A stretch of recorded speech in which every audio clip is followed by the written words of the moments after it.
Hi friends, నేను మీ Anil Kumar. Welcome back to our channel. Friends, నిన్న మనం చేసిన వికాసం పెరుగుదల పరిణతి వీడియోకి అందరి నుంచి స్పందన చాలా బాగుంది. నిజంగా కామెంట్స్ చూసి చాలా సంతోషం వేసింది. మీరు బాగా అర్థం చేసుకున్నారని తెలిసింది. ఈరోజు దానికంటే ఇంకా బెటర్గా చెప్పబోతున్నాను. కంటిన్యూగా వీడియోలు వస్తూనే ఉంటాయి. ఒక్కటి మిస్ కాకుండా ఉండాలంటే సబ్స్క్రైబ్ చేసుకొని బెల్ ఐకాన్ నొక్కి ఆల్ అని ఎంచుకోండి. అలా చేస్తే నేను కొత్త వీడియో పెట్టగానే ఏదైనా ఎగ్జామ్ బిట్స్ పోస్ట్ రూపంలో పెట్టినా మీకు వెంటనే నోటిఫికేషన్ వస్తుంది.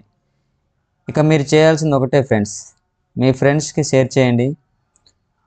టెట్ డిఎస్సికి ప్రిపేర్ అవుతున్న ప్రతి ఒక్కరికి ఇది చాలా ఉపయోగపడుతుంది. మరియు మీ విలువైన కామెంట్ తప్పకుండా పెట్టండి ఫ్రెండ్స్. ఎందుకంటే మీరు పెట్టే కామెంట్ వల్ల నాకు కొత్త ఉత్సాహం వస్తుంది. ఇంకా బెటర్గా వీడియోలు తయారు చేయగలను. ఇలా మీరు సపోర్ట్ చేస్తే మన ఛానల్ మరింత గ్రోత్ అవుతుంది. ధన్యవాదాలు ఫ్రెండ్స్. ఇక ఈరోజు మనము నిన్న చెప్పిన చాప్టర్లోని రెండో భాగం చూస్తాం. అదే వికాస సూత్రాలు. ఇది కూడా ఫస్ట్ చాప్టర్లోని భాగమే, కానీ చాలా ముఖ్యమైన కాన్సెప్ట్. ఇందులో మనం తెలుసుకోబోయేది వికాస సూత్రాలు. వికాసం అనేది ఎలా జరుగుతుంది, ఏ విధమైన సూత్రాల ప్రకారం మనిషి ఎదుగుతాడు, అంటే శారీరకంగా కానీ మానసికంగా, సామాజికంగా, భావోద్వేగపరంగా ప్రతి దిశలో ఎలా మార్పులు వస్తాయో మనము ఈరోజు తెలుసుకోబోతున్నాం.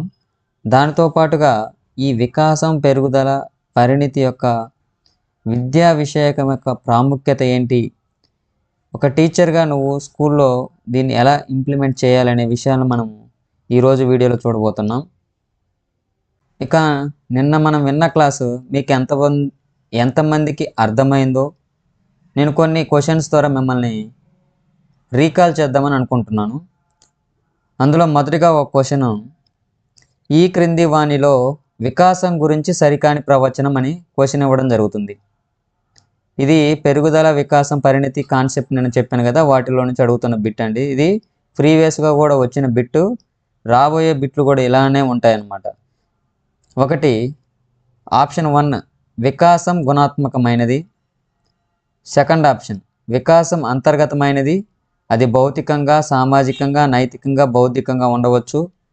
ఇక మూడో ఆప్షన్ వికాసం పరిమాణాత్మకమైనది మాత్రమే. ఫోర్త్ ఆప్షన్ వికాసాన్ని ఖచ్చితంగా కొలవలేము. ఫ్రెండ్స్, మీకు గుర్తొచ్చిందా ఇది? ఈ క్రింది వాణిలో వికాసం గురించి సరికాని ప్రవచనం అని అడుగుతున్నాను. కరెక్ట్ ఆన్సర్ తెలిస్తే క్వశ్చన్ 1 అని చెప్పేసి మీరు కామెంట్ చేయండి. ఆన్సర్ నేను చెప్తున్నాను చూడండి. వికాసం అనేది పరిమాణాత్మకమైనది మాత్రమే అనేది రాంగ్. నేను మీకు హైలైట్ చేసి చెప్పాను ఫ్రెండ్స్. వికాసం అనేది పరిమాణాత్మకమైనది మరియు గుణాత్మకమైనది కూడా, కానీ పెరుగుదల అనేది కేవలం పరిమాణాత్మకమైనది మాత్రమే. ఇక రెండవ క్వశ్చన్ చూద్దాం. క్రింది వాణిలో పెరుగుదలకు సంబంధించనిది అని అడిగాడు. ఆప్షన్స్ ఏంటి సార్? ఆప్షన్ 1 పెరుగుదల అనేది పరిమాణాత్మకం, పెరుగుదలను కొలవవచ్చు, పెరుగుదల అనేది గుణాత్మకం, పెరుగుదల అనేది వికాసంలో అంతర్భాగం. క్వశ్చను జాగ్రత్తగా చూడాలండి. మనం ఎప్పుడైనా కానీ క్వశ్చన్ చూడంగానే మనకు వచ్చినట్లే అనుకుంటాం, కానీ అక్కడ క్వశ్చన్లో పాజిటివ్ అడుగుతున్నాడా, నెగిటివ్ అడుగుతున్నాడా అని గుర్తించాలి. ఇక్కడ క్వశ్చన్ ఏంటి? క్రింది వాణిలో పెరుగుదలకు సంబంధించనిది అంటే నెగిటివ్ స్టేట్మెంట్ అడుగుతున్నాడు. అంటే పెరుగుదల అనేది పరిమాణాత్మకమేనా? ఎస్, పరిమాణాత్మకం. ఇప్పుడే నేను చెప్పాను లాస్ట్ బిట్కి. పెరుగుదలను కొలవవచ్చా? కొలవచ్చు. ఎందుకంటే పెరుగుదల అనేది శారీరక పెరుగుదల కదా, బయటికి కనిపించే పెరుగుదల కాబట్టి దాన్ని మనం కొలవవచ్చు. నెక్స్ట్, పెరుగుదల అనేది గుణాత్మకమా? ఒకసారి రీకాల్ చేసుకోండి టాపిక్ని. ఫోర్త్ ఆప్షన్ వికాసంలో అంతర్భాగమే కదా పెరుగుదల అనేది. Yes, correct. ఇక్కడ కరెక్ట్ ఆన్సర్ ఏంటండి? గుణాత్మకం. పెరుగుదల అనేది గుణాత్మకమైనది కాదు, కేవలం పరిమాణాత్మకమైనదే. వికాసం అనేది గుణాత్మకం.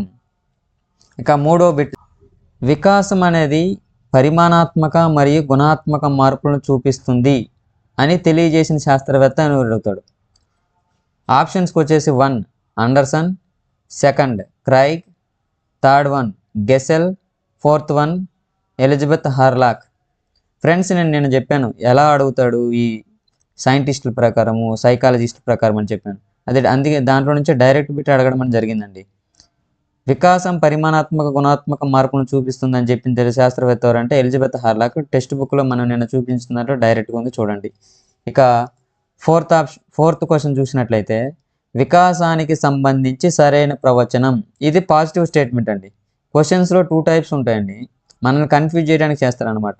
చివరిలో మారుస్తారను, సంబంధించనిది అంటాడు, సంబంధించింది అని అడుగుతాడు అనమాట. ఇక్కడ మీరు గుర్తుపెడితేనే మనం సైకాలజీలో మంచి మార్కులు తెచ్చుకోగలుగుతాం. ఒక సైకాలజీ కాదండి, మనము ఎగ్జామ్స్లో మంచి ఫలితాన్ని సాధించాలంటే ఇది చాలా ఇంపార్టెంట్. ఇది ఇక్కడ ఆప్షన్స్ వచ్చేసి ఏమేమి అడిగాడంటే వికాసం అనేది మానవులు అందరిలో సమానంగా జరుగుతుంది. సెకండ్ ఆప్షన్ వికాసం అనేది పాఠశాలల్లో మాత్రమే జరుగుతుంది. మూడవది వికాసం అనేది బాల్య దశలోనే జరుగుతుంది. ఫోర్త్ ఆప్షన్ వికాసం అనేది బహుమితీయమైనది. ఆన్సర్ చెప్పండి ఫ్రెండ్స్. మీకు ఆన్సర్ తెలిసినప్పటికీ, నేను ఆన్సర్ చెప్తున్నప్పటికీ మీరు కామెంట్ రూపంలో తెలిసినట్లయితే 1 2 3 4 అని నెంబర్స్ వేసేసి మీరు కామెంట్ రూపంలో తెలియజేయండి ఫ్రెండ్స్. ఇక్కడ వికాసానికి సంబంధించి సరైన ప్రవచనం ఏంటంటే వికాసం అనేది బహుమితీయమైనది. అంటే బహుమితీయమైనదని ఎలా చెప్తున్నాం సార్ అంటే వికాసం అనేది కేవలం శారీరకమైన మార్పులను, శారీరకమైన వికాసాన్ని గురించి తెలియజేయను అనమాట. వికాసం అనేది శారీరక, మానసిక, నైతిక, భావోద్వేగ, సాంఘిక వికాసాలు అన్నిట్లో కూడా అది అభివృద్ధి చెందుతుంది. వికాసం మానవులందరిలో సమానంగా జరుగుతుందా? రాంగ్. అందరిలో ఒకలాగా వికాసం అనేది ఉండదు. తర్వాత వికాసం అనేది పాఠశాలలో మాత్రమే జరుగుతుందా? కాదు, అది రాంగ్ స్టేట్మెంట్. అది వికాసం అనేది బాల్య దశలోనే జరుగుతుందా? అది కూడా wrong statement. So option is వికాసం అనేది బహుమితీయమైనది. ఫ్రెండ్స్, ఇలాంటి బిట్లు మరెన్నో మీకు నేను మన కమ్యూనిటీ ట్యాబ్లో పోస్ట్ చేస్తున్నాను. వాటిని చేసినట్లయితే మీకు రివిజన్ కూడా ఇప్పుడు అయిపోయినట్లు అవుతుంది ఫ్రెండ్స్. జస్ట్ మీరు మన టాపిక్ను ఓపెన్ చేసి మన వీడియోని ఒకసారి చూసుకున్నట్లయితే చాలు. 10 డేస్లో మీరు కష్టపడి నేర్చుకోవాల్సినటువంటి టాపిక్ని నేను 10 మినిట్స్లో మీకు నేర్పిస్తున్నాను ఫ్రెండ్స్. ఇలాంటి మరెన్నో practice bits and previous bits కావాలంటే ఖచ్చితంగా మన ఛానల్ని సబ్స్క్రైబ్ చేసుకోండి. ఇంకా వీడియో చూస్తున్న ఎవరైనా ఉంటే సబ్స్క్రైబ్ చేయని వాళ్ళు కంపల్సరీగా సబ్స్క్రైబ్ చేసుకోండి ఫ్రెండ్స్. ఇక ఆలస్యం చేయకుండా మనం టాపిక్లోకి వెళ్దాం. ఈరోజు నిన్న చెప్పినటువంటి టాపిక్లో ఉన్నటువంటి ఇంకొక టాపిక్ వచ్చేసి వికాస సూత్రాలు. దీన్నే ఏమంటారంటే ప్రిన్సిపల్స్ ఆఫ్ డెవలప్మెంట్ అంటారు. వికాస సూత్రాలు, మొత్తం వికాస సూత్రాలు ఎన్ని ఉంటాయంటే 10. ఇది కూడా క్వశ్చన్ రూపంలో అడగవచ్చు ఫ్రెండ్స్, గుర్తుపెట్టుకోండి. వికాస సూత్రాలు ఎన్ని? 10. తర్వాత వికాస సూత్రాలు అంటే ఏంటి సార్ అంటే ఇది నేను సింపుల్ వైజ్గా బ్రీఫ్గా చెప్తాను. సాధారణంగా శిశువు 4 to 5 మంత్స్లో కూర్చోవడానికి గమనిస్తుంటాం. కానీ కొంతమంది పిల్లల్లో 6 నెలల వరకు కూడా ఈ ప్రక్రియ కనిపించకపోవచ్చు. దీనిని బట్టి పెరుగుదల, వికాసం అనేవి క్రమబద్ధమైనటువంటి నియమాలను అనుసరిస్తాయి. వీటినే వికాస సూత్రాలు అని అంటాం. అర్థమైందా ఫ్రెండ్స్? వికాస సూత్రాలు అంటే ఏంటంటే వికాసం అనేది ఒకదానితో ఒకటి ఇంటర్నల్గా సంబంధాన్ని కలిగి ఉండి ఒక క్రమాన్ని కలిగి ఉంటాయి. కాబట్టి వీటన్నిటిని కూడా వికాస సూత్రాలని మనం అనడం జరుగుతుంది. ఆ వికాస సూత్రాలు ఏంటి అనేది 1 by 1 10 వికాస సూత్రాలను మనం ఇక్కడ ఎక్స్ప్లెయిన్ చేయడం జరుగుతుంది. నెక్స్ట్ చూసుకున్నట్లయితే మొట్టమొదటిగా వికాసం అనేది అనువంశికత మరియు పరిసరాల పరస్పర చర్య.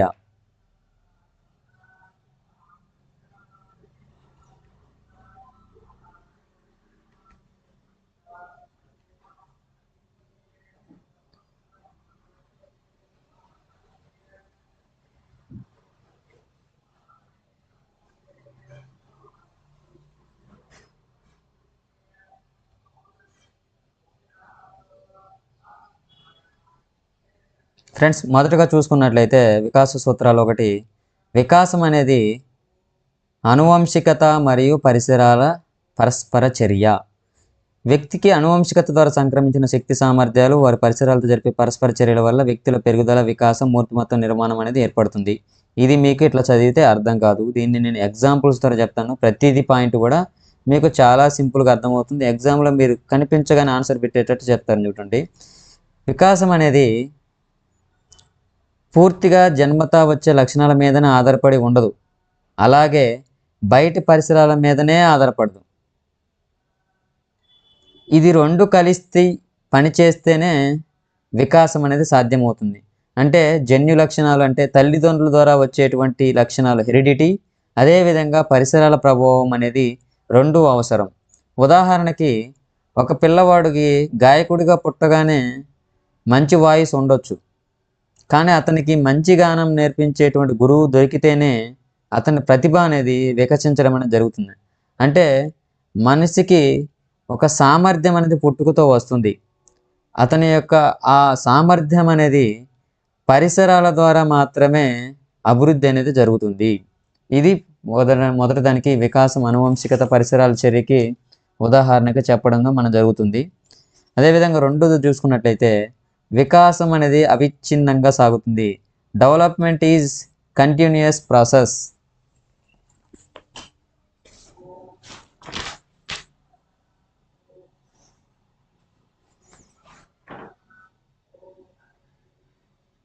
దీన్నే ఎలా అడుగుతాడు సార్ అంటే, ఇట్లా ఇంగ్లీష్ మీడియాన్నే అతను ఎక్కువగా కన్సిడర్ చేయడం జరుగుతుందండి. ఫ్రెండ్స్ గుర్తుపెట్టుకోండి, వికాసం అనేది అవిచ్ఛిన్నంగా సాగుతుందనే దాన్ని మరొక విధంగా ఎలా చెప్పవచ్చు అంటే, వికాసం అనేది నిరంతరమైన ప్రక్రియ. గుర్తుపెట్టుకోండి, వికాసం అనేది నిరంతరమైన ప్రక్రియ అన్న, వికాసం అవిచ్ఛిన్నంగా సాగుతుంది అన్న ఒకటే. అంటే దీనికి నేను చెప్తాను, ఎక్స్ప్లెనేషన్ చూడండి. వికాసం అనేది ఒక్కసారిగా జరిగిపోయేటువంటి విషయం కాదు. వికాసం అనేది గర్భస్థ శిశువు నుంచి మొదలై చనిపోయే వరకు విరామం లేకుండా నిరంతరం కొనసాగుతుంది. అంటే జననం నుంచి మరణం వరకు నిరంతరంగా కొనసాగుతూనే ఉంటుంది. ఉదాహరణకు చెప్తాను చూడండి, చిన్నతనం నుంచి యవ్వనానికి వెళ్తాం, యవ్వనం నుంచి ప్రౌఢ దశకి వెళ్తాం, ప్రౌఢ దశ నుంచి వృద్ధాప్యంకి వెళ్తాం. ఇవన్నీ కూడా వికాసంలో ఉన్నటువంటి దశలే. అంటే వికాసం అనేది కంటిన్యూయస్ ప్రాసెస్, అంటే ఒక దశ నుంచి మరొక దశకు కొనసాగుతూ ఉంటుంది. ఉదాహరణకి ఒక పిల్లవాడు 1 సంవత్సరంలో నడవడం నేర్చుకుంటాడు, 5 ఏళ్లకు మాట్లాడడం బాగా వస్తుంది, 10 సంవత్సరాలకు ఆలోచనలో మార్పులు వస్తాయి. ఇవన్నీ దశల వారీగా జరుగుతున్నటువంటి అభివృద్ధి. ఒక్క మాటలో చెప్పాలంటే వికాసం అనేది ఎప్పటికీ ఆగదు, క్రమంగా కొనసాగుతూ ఉంటుంది. దీనిని మనము ఉదాహరణగా చెప్పవచ్చు. ఇక మూడవదిగా చూసుకుంటే, వికాసం అనేది ఖచ్చితమైనటువంటి నమూనాను అవలంబిస్తుంది. Development follows an orderly sequence. దీన్ని ఎలా చెప్పవచ్చు సార్? ఇక్కడ ఖచ్చితమైన నమూనాను అనగా క్వశ్చన్ ఎలా వచ్చిందంటే, వికాసం అనేది ఖచ్చితమైనటువంటి క్రమాన్ని అవలంబిస్తుంది అని కూడా క్వశ్చన్ అడగవచ్చు. మనం నమూనా ఉంటేనే గుర్తుపడతాం. నేను నమూనా చదివాను కదా, ఇక్కడ క్రమం ఉంది ఏంటని మనకు డౌట్ రావచ్చు. క్రమం అన్నా నమూ అన్నా ఒకటే. ఇక్కడ చూడండి, ఆర్డర్ అంటే ఏంటి? ఆర్డర్లీ అని ఇంగ్లీష్లో ఇచ్చాడు కాబట్టి ఇక్కడ క్రమం అని కూడా మనకు రావడం జరుగుతుంది. ఉదాహరణకి ప్రతి ఒక్కరికి వికాసం అనేది ఒక ఖచ్చితమైనటువంటి వరుస క్రమాన్ని అనుసరిస్తుంది. ఒకే జాతికి చెందిన ప్రాణుల అంటే ఒకే జాతికి చెందిన ప్రాణులు అంటే ఇద్దరు మనుషుల మధ్య వేగంలో భేదాలు ఉన్నప్పటికీ వాటన్నిటిలో వికాసం అనేది ఒక ఖచ్చితమైన నమూనాను అవలంబిస్తుంది. ఉదాహరణకి శిశువు గణితంలో మొదటగా వృత్తం గీయడం నేర్చుకున్న తర్వాతనే మొదటగా రౌండ్లు గీస్తాడు, తర్వాత చతురస్రమ, దీర్ఘ చతురస్రమ అనేది నేర్చుకోవడం జరుగుతుంది. అంటే ఒక క్రమాన్ని, ఒక ఆర్డర్ని ఫాలో అవ్వడం జరుగుతుంది. ఉదాహరణకి ఎలా జరుగుతుందంటే, మొదటగా తలను తిప్పుతాడు, తర్వాత మెడను కదిలిస్తాడు, తర్వాత భుజాలు, చేతులు, కాళ్ళు, ఇలా శారీరక అభివృద్ధి క్రమం అనేది ఉంటుంది. అలాగే పిల్లవాడు మొదట పలకడం నేర్చుకుంటాడు, తర్వాత పదాలు కలిపి మాట్లాడడం నేర్చుకుంటాడు. అంటే మన మాటలో చెప్పాలంటే వికాసం అనేది ఏ దశను దాటేసి ముందుకెళ్ళదు, క్రమాన్ని తప్పదు, ఒక విధమైనటువంటి క్రమాన్ని అది ఫాలో అవ్వడం అనేది జరుగుతుంది. నెక్స్ట్ ఏముంది సార్?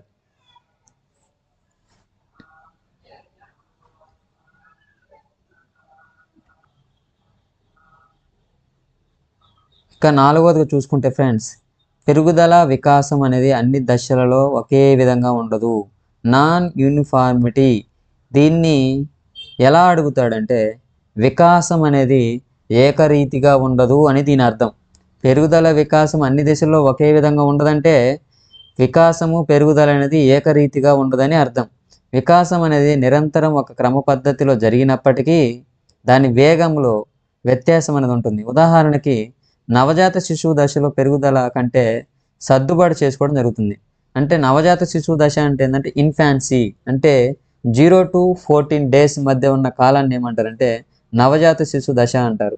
ఈ దశలో పెరుగుదల అనేది ఎక్కువగా ఉండదు. బయట వాతావరణానికి సర్దుబాటు చేసుకోవడం అనేది ఎక్కువగా జరుగుతుంది. ఈ దశలో శిశువు తన బరువును కోల్పోవడం జరుగుతుంది. శైశవ దశలో అంటే 2 weeks నుంచి 2 years మధ్యలో ఉండే దశని ఏమంటారంటే శైశవ దశలో. ఈ దశలో అనేది శారీరక వికాసం అనేది ఎక్కువగా ఉంటుంది. అంటే బాహ్య పెరుగుదల అనేది ఎక్కువగా ఉండి బాల్య దశలో శారీరక వికాసం ఎక్కువగా ఉంటుంది. అంటే శైశవ దశలో ఎక్కువగానే ఉంటుంది, బాల్య దశలోనే ఎక్కువగా ఉంటుంది. ఇక్కడ టెక్స్ట్ బుక్లో రాంగ్ ఇవ్వడం జరిగిందండి. మళ్ళీ ఇక్కడ చూడండి, బాల్య దశలో శారీరక వికాసం తగ్గి, వాస్తవంగా చెప్పాలంటే శైశవ దశలో శారీరక వికాసం అనేది ఎక్కువగా ఉంటుంది. తర్వాత బాల్య దశలో శారీరక వికాస వేగం అనేది తగ్గి తిరిగి కౌమార దశలో వేగాన్ని పుంజుకుంటుంది. ఇక్కడ 3 దశలు ఉన్నాయి చూడండి ఫ్రెండ్స్. అంటే పెరుగుదల వికాసం అనేది ఒకే విధంగా ఉండదని ఎలా చెప్తున్నాం సార్ అంటే, మీకు ఉదాహరణలు నేను చెప్పాను కదా, నవజాత శిశువు దశలు అంటే 0 to 14 days మధ్యలో పెరుగుదల అనేది చాలా తక్కువగా ఉంటుంది. నెక్స్ట్ శైశవ దశలో చూసుకున్నట్లయితే పెరుగుదలలో వికాసం అనేది ఎక్కువగా ఉంటుంది. తిరిగి బాల్య దశలో అనేది పెరుగుదల అనేది తగ్గిపోయి కౌమార దశలో వేగం అనేది డబల్ అయిపోతుంది అనమాట. ఇంకా చూడండి, ఎప్పుడైనా కౌమారులు ఎలా ఉంటారంటే ఒక సర్టన్ ఏజ్ 3 yearsలోనే చాలా మార్పులు మనం గమనించడం జరుగుతుంది అనమాట. ఫైనల్గా చెప్పాలంటే ఏం చెప్తున్నాం సార్, ఒక మాటలో చెప్పాలంటే ప్రతి ఒక్కరికి కూడా అభివృద్ధి వేగం స్థాయి వేరుగా ఉంటుంది. ప్రతి ఒక్కరికి అభివృద్ధి వేగం స్థాయి అనేది వేరువేరుగా ఉండడం అనేది జరుగుతుంది. ఇక 5వది చూసుకున్నట్లయితే వికాసంలో వైయక్తిక భేదాలు ఉంటాయి. అంటే వికాసం అనేది ఒక వ్యక్తిగత ప్రక్రియ. ఇంగ్లీష్లో చెప్తున్నాను చూడండి.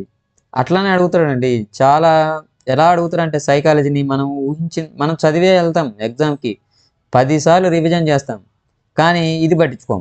Development is an individual process అని అంటుంది. ఇక్కడ వికాసం అనేది వ్యక్తిగత ప్రక్రియ అని కూడా అడగవచ్చు. వికాసంలో వైయక్తిక భేదాలు ఉంటాయన్న ఒకటే, వికాసం అనేది వ్యక్తిగత ప్రక్రియ అన్నా కూడా ఒకటే ఫ్రెండ్స్. ఇక్కడ మీరు గమనించాలి, వికాసంలో వ్యక్తిగత భేదాలు అనువంశికత మరియు పరిసరాల ప్రభావాలు ఏర్పడతాయి. వికాసం అందరిలోనూ ఒకే వేగంతో గుణాత్మకతతో సాగదు. ఒక శిశువు 5 నెలలకు పాకడం ప్రారంభిస్తే మరొక శిశువు 6 నెలలకు పాకవచ్చును. అంటే వీళ్ళిద్దరి మధ్య డిఫరెన్సెస్ ఉన్నాయి, వైయక్తిక భేదాలు ఉన్నాయి, ఇండివిజువల్ డిఫరెన్సెస్ ఉంటాయి.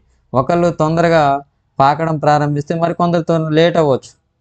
ఈ రకమైన భేదాలను అన్ని వికాసాలు చూడవచ్చు. రాబోయే క్లాసులలో మనం చాలా డెప్త్కి వెళ్ళిపోతామండి. శారీరక వికాసం అంటే ఏంటి, మానసిక వికాసం అంటే ఏంటి, సాంఘిక వికాసం అంటే ఏంటి, ఉద్వేగ వికాసం అంటే ఏంటి, ఈ వికాస దశలలో ఈ శిశువు ఎలా ప్రవర్తిస్తాడు, చాలా డెప్త్గా ఉంటుంది సబ్జెక్టు. కాబట్టి మీరు దీన్ని సింపుల్గా మీరు అర్థం చేసుకుంటే రాబోయే క్లాసులు మీకు చాలా ఈజీగా ఉంటుందన్నమాట. నెక్స్ట్ చూసుకున్నట్లయితే వికాసం అనేది ఒక ఖచ్చితమైన దిశగా సాగుతుంది. అంటే development follows as a particular reaction. అంటే ఇక్కడ మనం చూసుకున్నట్లయితే ఒక ఖచ్చితమైనటువంటి దిశ ఉంటుంది. సో అందులో 2 ఆప్షన్స్ ఉన్నాయండి. ఇందులో నుంచి బిట్టు రాకుండా మాత్రం డిఎస్సిలో ఉండదు. మీకు నేను చెప్తున్న ఈ చాప్టర్ అనేది మీకు రేపు సైకాలజీ మీరు టెట్ ఎగ్జామ్ రాస్తారు కదా, ఫస్ట్ 3 బిట్స్లో ఏ బిట్స్ ఉంటాయి చూడండి మీరు. మొదటిగా చూసుకున్నట్లయితే ఇక్కడ శిరోపాదాభిముఖ వికాసం అంటారు. ఇది ప్రిన్సిపల్స్ ఆఫ్ సెఫాలోకార్డల్ అంటారు దీన్ని.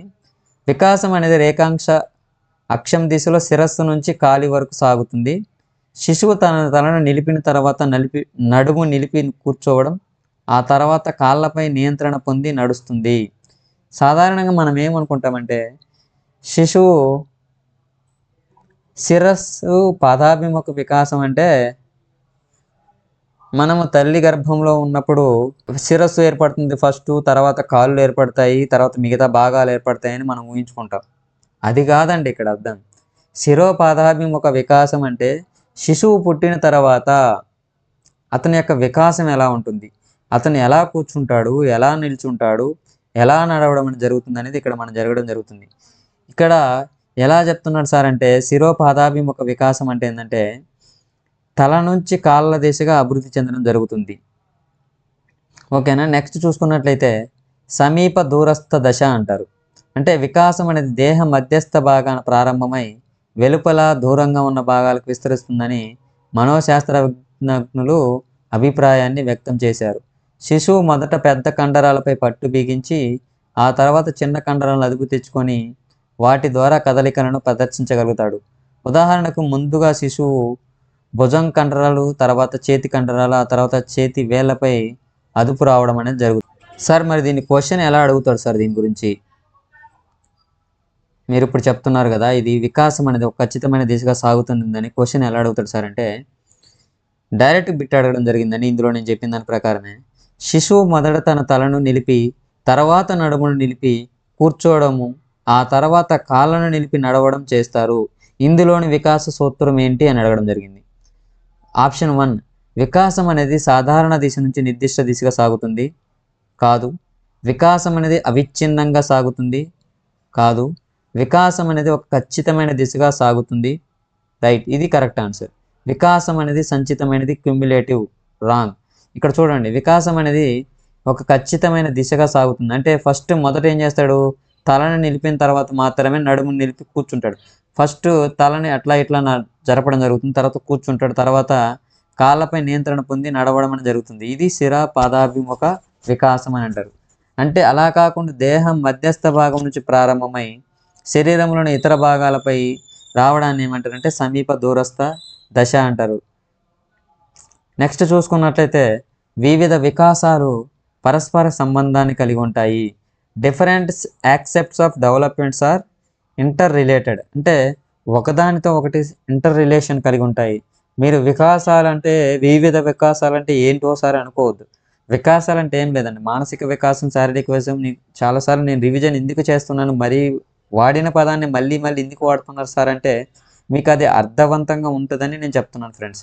ఈ వికాసం అనేది వివిధ పరస్పర సంబంధాన్ని కలిగి ఉంటాయనే దాన్ని ఎలా అడుగుతాడంటే, వికాసం అనేది ఒక పరస్పర చర్య అని అంటాడు. క్వశ్చన్ ఎలా అడుగుతాడంటే, ఈ క్రింది వానిలో వికాస సూత్రం కానిది అని అడుగుతాడు. మనం ఏం చేస్తాము, వివిధ వికాసాలు పరస్పర సంబంధాన్ని కలిగి ఉంటాయని మన మైండ్లో ఉంటుంది, ఎందుకంటే దాన్ని మనం ప్రిపేర్ అయి ఉంటాం. కానీ అక్కడ ఆప్షన్ ఏముంటుందంటే వికాసం అనేది ఒక పరస్పర చర్య అంటాడు. మనం తప్పు పెట్టేస్తాం 100%. సో అంటే ఇక్కడ దీన్ని ఎలా చెప్తారు సార్, వివిధ వికాసాల పరస్పర సంబంధాన్ని కలిగి ఉంటాయనేది ఎలా చెప్తున్నారు సార్ అంటే, వికాసాలు అంటే శారీరక, మానసిక, సాంఘిక, ఉద్వేగ, నైతిక వికాసాల పరస్పర సంబంధాన్ని కలిగి ఉండి అవి ఒకదానితో ఒకటి ఇంటర్నల్గా రిలేషన్ కలిగి ఉంటాయి. అంటే ఒక రంగంలో జరిగే వికాసం మరొక రంగంలోని వికాసాన్ని ప్రభావితం చేస్తుంది. ఉదాహరణకి మానసిక వికాసం సరిగ్గా లేని పిల్లవాడు సాంఘిక, నైతిక వికాసాలలో కూడా వెనకబడడం అనేది జరుగుతుంది. ఫ్రెండ్స్, నేను దీనికి వికాసం అనేది పరస్పర సంబంధాన్ని కలిగి ఉంటాయనే దానికి నేను కొన్ని మీకు సింపుల్గా అర్థమయ్యేటట్టు చెప్తాను చూడు ఉదాహరణతోటి. ఈ వికాసంలో ఉన్నటువంటి విభాగాలైనటువంటి శారీరక, మానసిక, సామాజిక, భావోద్వేగ, నైతిక వికాసాలు ఇవన్నీ వేరువేరు కాదని, ఇవి ఒకదానితో ఒకటి పరస్పర సంబంధం కలిగి ఉంటాయని ఇక్కడ చెప్పడం జరుగుతుంది. మన భాషలో చెప్పాలంటే ఒక పిల్లవాడి యొక్క శారీరక వికాసం అనేది బాగుంటే అతని ఆత్మవిశ్వాసం కూడా పెరుగుతుంది. అలాగే మానసిక వికాసం బాగుంటే సామాజిక సంబంధాలు కూడా మెరుగుపడతాయి. అంటే ఒక రంగంలో ఉన్నటువంటి అభివృద్ధి మరో రంగంపై ప్రభావం చూపుతుంది. ఉదాహరణకు చూసుకున్నట్లయితే ఒక పిల్లవాడు ఆరోగ్యంగా ఉన్నప్పుడు అంటే శారీరక వికాసం, స్కూల్లో బాగా కాన్సన్ట్రేట్ చేస్తాడు, అది మానసిక వికాసం. ఆత్మవిశ్వాసం పెరిగి స్నేహితులతో కూడా బాగా కలుస్తాడు, అది సామాజిక వికాసం. అంటే ఇక్కడ శారీరక వికాసం అనేది ఆరోగ్యంగా ఉండడం పిల్లవాడు, స్కూల్లో బాగా కాన్సన్ట్రేట్ చేయడం అనేది మానసిక వికాసం, ఆత్మవిశ్వాసం పెరిగి స్నేహితులతో బాగా కలిసి ఉండడం అనేది సాంఘిక వికాసం అనేది. కాబట్టి ఈ వికాసంలోని భాగాలన్నీ కూడా ఒకదానితో ఒకటి పరస్పర సంబంధాన్ని కలిగి ఉంటాయని చెప్పడం జరుగుతుంది.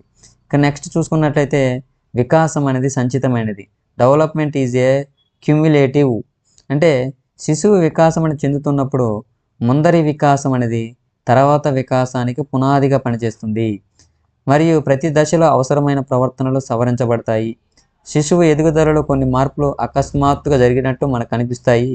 ఉదాహరణకి శిశువు లేచి నిలబడడం, మొదటి పదం పలకడం, దంతాల ఆవిర్భావం మనకు అకస్మాత్తుగా కనిపించినప్పటికీ దానికి కారణమైనటువంటి ఎన్నో అంశాలు అంతర్గతంగా మార్పు చెందుతూ అకస్మాత్తుగా ఆ మార్పుల ఫలితాలను మనము ఇప్పుడు గమనించడం అనేది జరుగుతుంది. అంటే ఫ్రెండ్స్, ప్రతి దశలోని వికాసం అనేది ముందరి దశల మీద ఆధారపడి ఉంటుంది. అంటే వికాసం ఒకదాని మీద మరొకటి క్రమంగా చేరుతూ సాగుతుందన్నమాట. మన భాషలో చెప్పాలంటే మనం నేడు నేర్చుకున్నది నిన్న నేర్చుకున్న దానిపై ఆధారపడి ఉంటుంది. అంటే వికాసం దశల వారీగా చేరి ఏర్పడేటువంటి ఒక ఫలితం.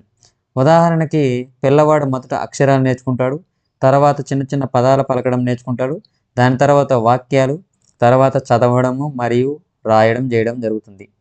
అంటే ఇది ఒకదానిపై ఒకటి నిర్మించుకునేటువంటి అభివృద్ధి కాబట్టి ఇది ఒక సమ్మేళనాత్మక వికాసము, అంటే క్యుమ్యులేటివ్, ఇది సంచితమైనటువంటిది.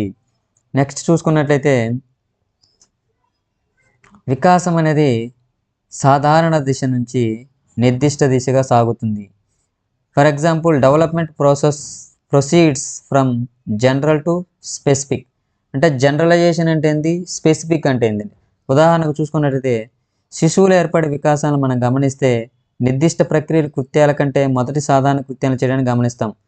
శిశువు మొదటి ప్రతిస్పందనలు సాధారణంగా ఉండి తర్వాత నిర్దిష్ట దిశగా కొనసాగుతాయి. శిశువు పుట్టినప్పుడు ఏడిస్తే శరీరం అంతా కదులుతుంది. కొన్ని నెలల తర్వాత ఏడ్చినప్పుడు కేవలం స్వరపేటిక కన్నులకు మాత్రమే పరిమితం అవుతుంది. అంటే ఈ వికాసం అనేది మొదట అనేది ఒక విధంగా ఉండి పెరిగే కొద్దీ అతని యొక్క దిశలు మారడం అనేది జరుగుతుంది.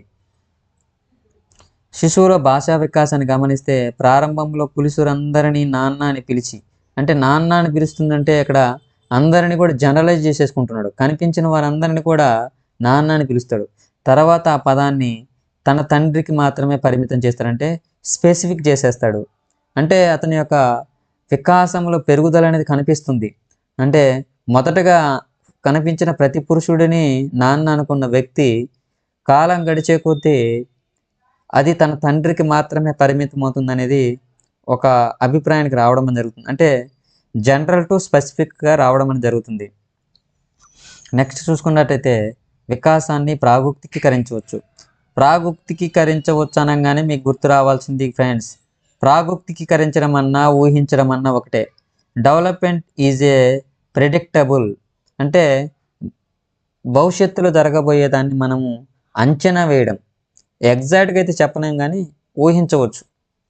శిశువు యొక్క ప్రస్తుత వికాస వేగం ఆధారంగా భవిష్యత్తులో ఎంత మేరకు అభివృద్ధి చెందుతాడో ఊహించవచ్చు. ఉదాహరణకు 2 సంవత్సరాల వయస్సులో పిల్లవాడి పొడవు ఆధారంగా 20 సంవత్సరాల నాటికి ఆ పిల్లవాడు దాదాపు ఎంత ఎదగవచ్చని అంచనా వేయచ్చు. ఇది సైకాలజీలో ఒక ఫార్ములా ఉంది ఫ్రెండ్స్, అది డిఎస్సికి ఉపయోగించే సిలబస్లో ఉంది ఈ టాపిక్. దీంట్లో నుంచి కూడా బిట్స్ కంపల్సరీగా వస్తుంది డిఎస్సిలో.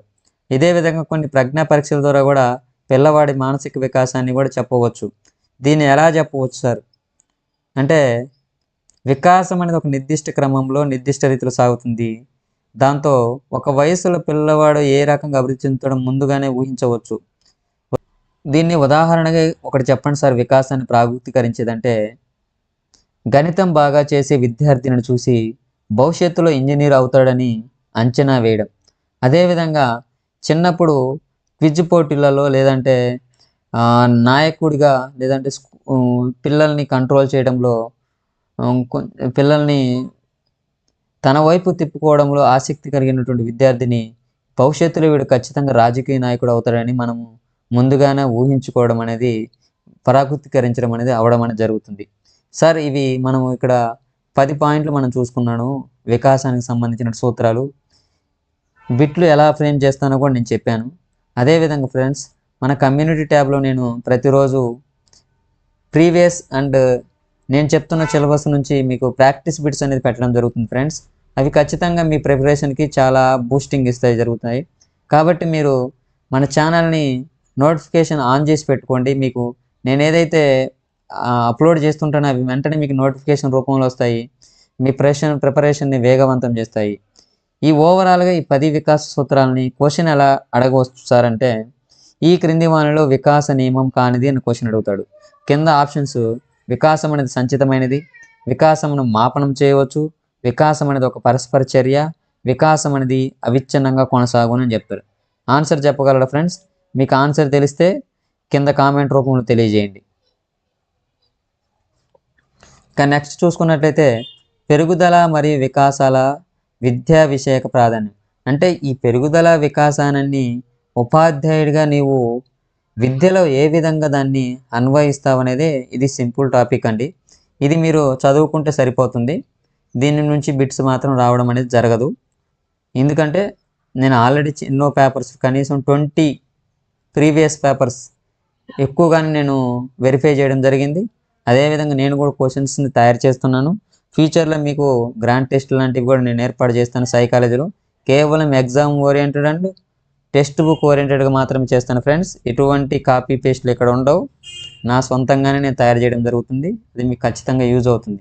ఇక్కడ వికాసం అనేది ఒక నిరంతర ప్రక్రియ కాబట్టి ఉపాధ్యాయుడు విద్యార్థులు ఉన్న సహజ సామర్థ్యాలను, ఆసక్తులను, అలవాట్లను, శక్తి సామర్థ్యం తెలుసుకొని వాటిని ప్రోత్సహించాలి. అదేవిధంగా విద్యార్థులు ఉపాధ్యాయుడు వైయక్తిక భేదాన్ని తెలుసుకొని వారి పెరుగుదల వికాసం అనుగుణంగా బోధనా కార్యక్రమాన్ని, మార్గదర్శకతను, మంత్రాన్ని అందించవచ్చు, అంటే గైడెన్స్ అందించవచ్చు. తరగతి గదిలో వెనుకబడినటువంటి విద్యార్థులకు ప్రత్యేక తరగతులు నిర్వహించి తగిన మార్గదర్శకతను ఇవ్వచ్చు. అదేవిధంగా పెరుగుదల వికాసం రెండు కూడా పరస్పర సంబంధమైనవి ఆల్రెడీ నేను చెప్పడం జరిగింది క్లాసులో. అదేవిధంగా వాటిని ఉపాధ్యాయుడు తెలుసుకొని విద్యార్థుల మూర్తిమత్వాన్ని సాధించడానికి సహాయపడాలి. విద్యార్థుల సమగ్రమైనటువంటి వికాసాభివృద్ధి ఇవన్నీ ఫ్రెండ్స్ మీరు చదువుకుంటే సరిపోతుంది. దీని గురించి నేను టైం వేస్ట్ చేయడం ఇష్టం లేదు నాకు. నెక్స్ట్ రేపు టాపిక్ ఫ్రెండ్స్ పెరుగుదలలో ఉన్నటువంటి వికాస దశలు అన్నీ కూడా చెప్పడం జరుగుతుంది ఫ్రెండ్స్. కొంచెం వీడియో లాంగ్ అవుతుంది, బట్ ఒక్కసారి మీరు చూసుకున్నట్లయితే జీవితంలో మళ్ళీ వేరే వీడియో చూడాల్సిన అవసరం లేదు ఫ్రెండ్స్. ఈ వీడియో చూసుకుంటూ మీరు దాన్ని ప్రాక్టీస్ చేసుకుంటూ చాలు. మీకు రేపు చెప్పేటువంటి వికాస దశల్లో ఉండేటువంటి 10 దశలు ఉంటాయి. అది ఎలిజబెత్ హార్లాక్ మనకి చెప్పడం జరిగింది. ఆ దశలు ఏ ఏజ్ నుంచి ఏ ఏజ్ వరకు ఉంటుంది, దాంట్లో నుంచి బిట్స్ ఎలా ఫ్రేమ్ చేస్తాడు, దాంట్లో యొక్క దశలు ఎలా ఉంటాయి అనేది నేను రేపు ఫుల్ ఫ్లెడ్జ్డ్గా చెప్పడం జరుగుతుంది ఫ్రెండ్స్. మీకు ఇంకో విషయం ఏం చెప్పాలనుకుంటున్నాను అంటే తెలుగు క్లాసులు కూడా స్టార్ట్ చేయడం జరుగుతుంది. 6th క్లాస్ మేబీ రేపు ఈవినింగ్ కల్లా 6th క్లాస్ తెలుగు గ్రామర్ మొత్తం నేను కంప్లీట్ చేయడం జరుగుతుంది. మీకు ఈ వీడియో నచ్చినట్లయితే ఖచ్చితంగా కామెంట్ చేయండి ఫ్రెండ్స్. లైక్ చేయడం, షేర్ చేయడం మర్చిపోవద్దు. ప్రతి టెట్ డిఎస్సి అభ్యర్థికి మన ఛానల్ చేరాలనేదే నా ఆకాంక్ష. See you later friends.